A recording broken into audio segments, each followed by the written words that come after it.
తెలంగాణ ఉన్నతాధికారులు జైలుకు వెళ్లడం ఖాయమైందా? హెచ్సియు భూముల వివాదంలో సీఎస్ కూడా ఊచలు లెక్కపెట్టాల్సిందేనా? తెలంగాణ సర్కార్కు సుప్రీంకోర్టు ఝలకిచ్చింది. అనుమతులు లేకుండా చెట్లు తొలగించడంపై ఆగ్రహం వ్యక్తం చేసింది. చెట్లు తొలగించిన 100 ఎకరాల్లో భూమిని పునరుద్ధరించాలని అధికారులను ఆదేశించింది. లేదంటే అదే భూమిలో తాత్కాలిక జైలు ఏర్పాటు చేసి అందులో ఉంచుతామని హెచ్చరించింది. సుప్రీంకోర్టు వార్నింగ్తో హడలిపోతున్నారు అధికారులు. ఇంతకీ కంచగచ్చిబౌలిలో భూమిని అధికారులు పునరుద్ధరిస్తారా లేదంటే జైలుకు వెళ్తారా? ఏం జరిగే అవకాశం ఉంది?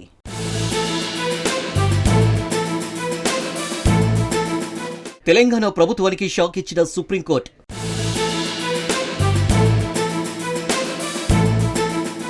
అనుమతులు లేకుండా చెట్లు ఎలా తొలగిస్తారు? 100 ఎకరాలను పునరుద్ధరిస్తారా లేక జైలుకెళ్తారా?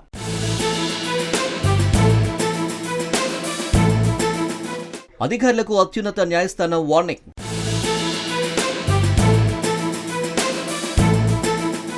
తెలంగాణ ప్రభుత్వానికి సుప్రీంకోర్టు షాక్ ఇచ్చింది.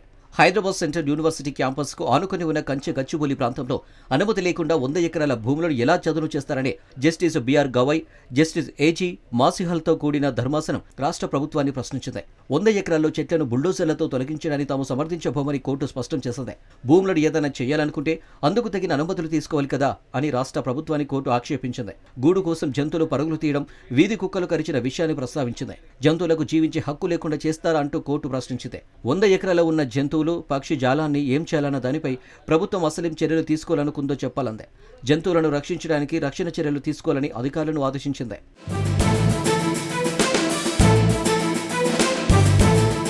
కంచగచ్చిబౌలిలో పక్షులు, జంతువులకు ముప్పు పొంచి ఉందని కోర్టు అభిప్రాయపడింది. అడవిని పునరుద్ధరించడానికి ఒక నిర్దిష్ట ప్రణాళికను సమర్పించకపోతే ప్రధాన కార్యదర్శి నుండి కింది స్థాయి అధికారుల వరకు జైలు శిక్ష తప్పవుంది.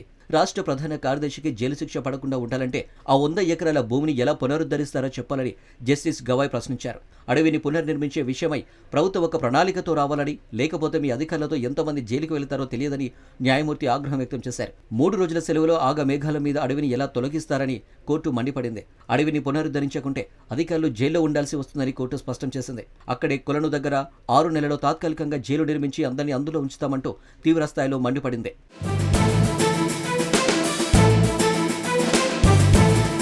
కంచగచ్చిబౌలిలో అన్ని చర్యలు నిలిపివేయాలని ఏప్రిల్ 3న ఇచ్చిన ఉత్తర్వును మరోసారి కోర్టు గుర్తు చేసింది. చెట్ల నరికివేతపై దిగ్భ్రాంతి వ్యక్తం చేసిన కోర్టు ప్రభుత్వాలు చెట్లు నరికివేయడానికి కోర్టులకు వస్తాయంది. రాష్ట్ర ప్రభుత్వాలు అడవులో చెట్లను నరికివేయడానికి మార్గదర్శకాలను రూపొందించాలని, వన్యప్రాణులు, పర్యావరణాన్ని రక్షించేలా మార్గదర్శకాలను రూపొందించాలని 1996లో ఇచ్చిన ఉత్తర్వును కోర్టు ప్రస్తావించింది. తెలంగాణ ప్రభుత్వ నియమాలను ఎలా ఉల్లంఘిస్తుందని కోర్టు ప్రశ్నించింది.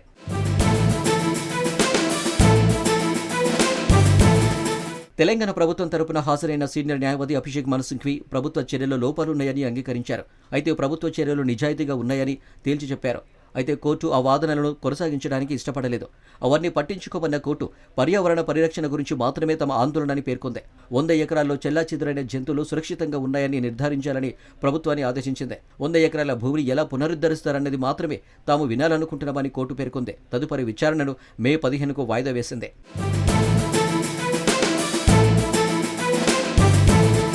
సుప్రీంకోర్టు వార్నింగ్తో అధికారులు హడలిపోతున్నారు. ప్రభుత్వం తీసుకున్న నిర్ణయానికి తాము బలి కావాల్సి వస్తుందంటూ భయాందోళన చెందుతున్నారు. ముందు నుయ్యి వెనక గుయ్యి అన్న చందంగా అధికారుల పరిస్థితి తయారైంది. ప్రభుత్వ పెద్దల ఆదేశాలతో కంచగచ్చిబౌలి భూములను చదును చేసినందుకు సుప్రీంకోర్టు అక్షింతలు వేసింది. అంతేకాదు 100 ఎకరాల భూమిని పునరుద్ధరించకుంటే అదే భూమిలో కొలను పక్కన తాత్కాలిక జైలు నిర్మించి అందులో పెడతామని హెచ్చరించింది. దీంతో అధికారుల్లో భయం మొదలైంది. మొత్తానికి అడకత్తెరలో పోకచెక్కల తయారైంది అధికారుల పరిస్థితి. ప్రభుత్వ ఆదేశాలతో భూమిని చదును చేస్తే జైలుకు పోయే పరిస్థితి తలెత్తిందని తలలు పట్టుకుంటున్నారట ఆఫీసర్లు. మరి చదును చేసి ఆ 100 ఎకరాల భూమిని అధికారులు పునరుద్ధరిస్తారా లేదంటే జైలుకి వెళ్తారా అనేది తేలాలంటే వేచి చూడాల్సిందే.